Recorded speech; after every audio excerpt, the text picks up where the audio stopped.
Assalamualaikum warahmatullahi wabarakatuh. Perkenalkan, nama saya Muhammad Iqbal. Saya merupakan mahasiswa Hubungan Masyarakat Universitas Negeri Jakarta.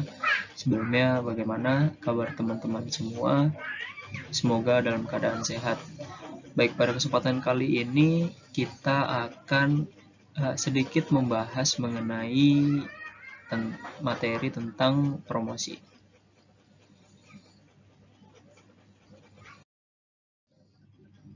Nah, mungkin kita sering mendengar apa itu promosi, karena memang promosi merupakan hal yang dapat kita jumpai dalam kehidupan kita sehari-hari tentunya. Kita seperti di jalan, itu kita sering melihat bentuk-bentuk dan jenis media-media promosi. Lalu juga ada misalkan kita sedang bermain HP, melihat video atau suatu web, nanti kita akan juga dapat menjumpai bentuk-bentuk dari promosi. Nah, tapi sebelum itu, pada kesempatan kali ini kita akan membahas lebih dalam tentang definisi promosi, tujuan dari manfaat dari promosi, strategi atau teknik dari promosi, dan juga jenis-jenis dari promosi itu sendiri.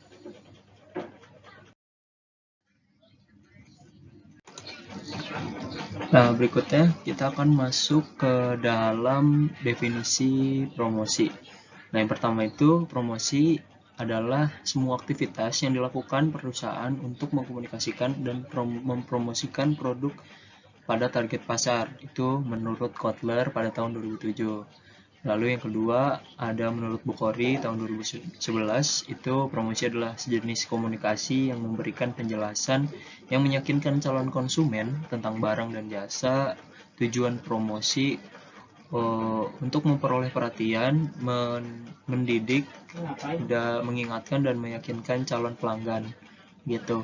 Nah, banyak banyak nih beberapa versi pengertian dari promosi yang dikemukakan oleh para ahli pemasaran di seluruh dunia begitu.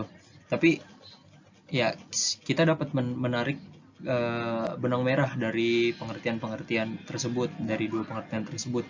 Nah, promosi ini kita dapat menarik kesimpulannya, yaitu untuk memberitahukan atau menginformasikan, menawarkan, membujuk, atau menyebarluaskan suatu produk kita atau jasa juga kepada calon konsumen dengan tujuan agar calon konsumen tersebut pada akhirnya tertarik pada produk yang kita jual, seperti itu.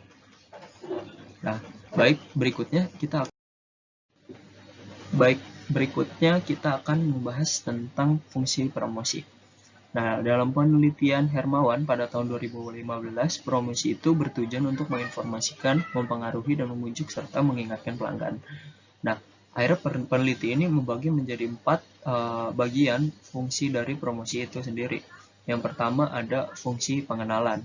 Fungsi pengenalan ini adalah supaya produk yang hendak dijual dapat diketahui oleh masyarakat.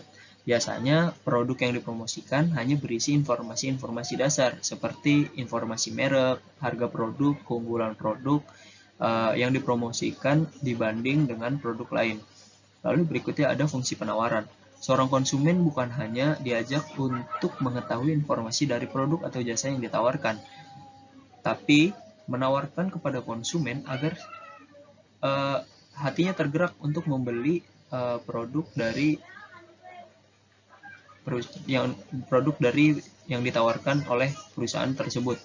Misalnya untuk 100 pembeli pertama, biasanya perusahaan akan menawarkan potongan harga atau diskon sebesar berapa persen, atau bahkan gratis souvenir tertentu pada setiap pembelian. Seperti itu. Yang ketiga ada fungsi penjagaan konsumen. Pada fungsi ini lebih menekankan kuantitas transaksi, bukan kuantitas jumlah konsumen. Yang penting dilakukan adalah menyediakan pelayanan supaya konsumen tetap setia pada setiap produk. Nah, contoh dari fungsi ini adalah biasanya perusahaan akan memberikan promosi kepada member atau member only di bisnis tertentu, seperti di Alfamart itu kalau kita menggunakan Alpha Member dapat mendapatkan potongan-potongan pada produk-produk tertentu gitu. Berikutnya ada fungsi perbaikan. Di fungsi ini melakukan perbaikan kesalahan yang pernah dilakukan baik oleh pemilik produk atau tim di dalam proses perusahaan. Biasanya disebut juga dengan permintaan maaf. Misalnya adalah ketika suatu perusahaan maskapai pesawat melakukan kesalahan dengan terjadi delay atau penundaan penerbangan. Biasanya perusahaan akan melakukan promosi dengan memotong harga tiket dari para pelanggan gitu. Baik, berikutnya kita akan membahas mengenai jenis promosi. Menurut Peter and Olson pada tahun 2000 ada 4 jenis promosi. Yang pertama yaitu iklan. Iklan atau advertising adalah penyajian informasi non-personal mengenai produk, merek, atau toko yang dilakukan dengan bayaran tertentu.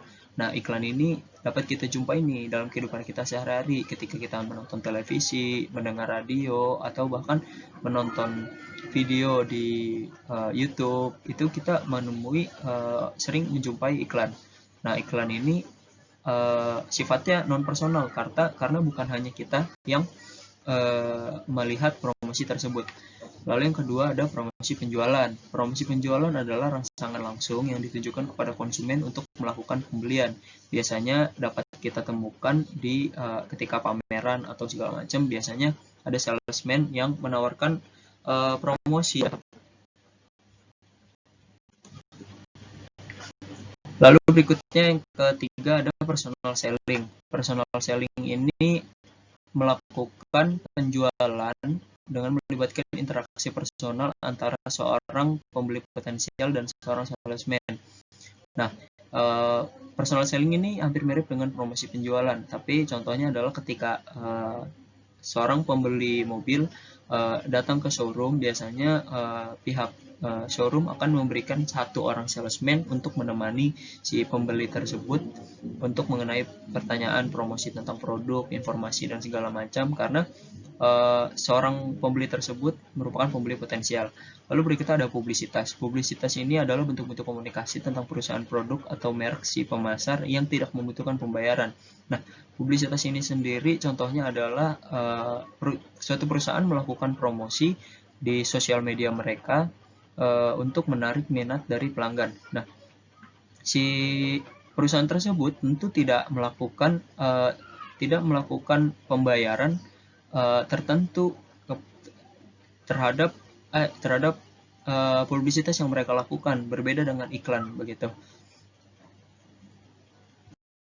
Baik, berikutnya kita akan membahas media promosi. Media promosi ini dibagi menjadi dua. Yang pertama ada media elektronik dan media cetak. Yang pertama kita akan membahas media elektronik. Yang pertama yaitu sosial media. Nah, sosial media ini merupakan media, menurut saya media yang paling up to date pada industri saat ini, karena mereka memiliki cakupan audiens yang luas. Lalu berikutnya ada televisi. Tentunya semua program di televisi itu sering kita jumpai promosi-promosi atau iklan di dalamnya. Lalu ada radio juga polanya mirip dengan televisi, melakukan promosi-promosi suatu produk di sela-sela acara atau kegiatan di dalam radio tersebut. Lalu kita beralih ke media cetak. Nah, media cetak ini yang pertama ada poster. Poster ini sering kita jumpai nih di jalan-jalan ataupun ketika kita bepergian. Biasanya poster ini memberikan promosi mengenai kegiatan atau produk. Lalu berikutnya ada banner. Banner ini dapat kita jumpai juga ketika di jalan. Banner atau spanduk itu biasanya membentang di tengah jalan di atas, menginformasikan suatu produk baru atau promosi yang dilakukan oleh suatu perusahaan. Berikutnya ada brosur. Nah, brosur ini sering kita jumpai di dalam pameran. Biasanya perusahaan memberikan brosur kepada pelanggan mengenai promosi apa yang diberikan pada event tersebut. Nah, berikutnya adalah teknik promosi penjualan. Yang pertama itu ada point of purchase. Point of purchase ini merupakan penempatan di mana produk tersebut akan dipasarkan dengan sesuai biasanya. Nah, media dari point of purchase ini adalah banner, spanduk, video iklan dan segala macamnya. Nah, penempatannya itu merupakan teknik yang digunakan dalam promosi penjualan. Lalu berikutnya ada kupon. Biasanya kupon ini diberikan oleh perusahaan untuk melakukan promosi kepada pembeli. Lalu yang ketiga ada price of deal. Perusahaan biasanya memberikan diskon pada setiap pembelian produk tertentu untuk melakukan promosi. Yang keempat ada premium and advertising specialties. Premium advertising specialties ini adalah contohnya YouTube membuat member premium agar pelanggannya itu merasa eksklusif gitu. Lalu yang kelima ada sampling and trial offers. Nah, sampling and trial offers ini merupakan pembeli biasanya diajak untuk mencoba suatu produk mereka dalam kegiatan untuk melaksanakan promosi. Lalu yang berikutnya adalah brand placement. Itu merupakan sebuah penempatan tertentu pada suatu produk untuk mencakup minat dari pelanggan tersebut. Nah, yang berikutnya adalah frequency continuity. Frequency continuity ini adalah teknik di mana bagaimana setiap promosi yang dilakukan itu dapat menjangkau pembeli untuk melakukan pembelian secara berkelanjutan seperti itu.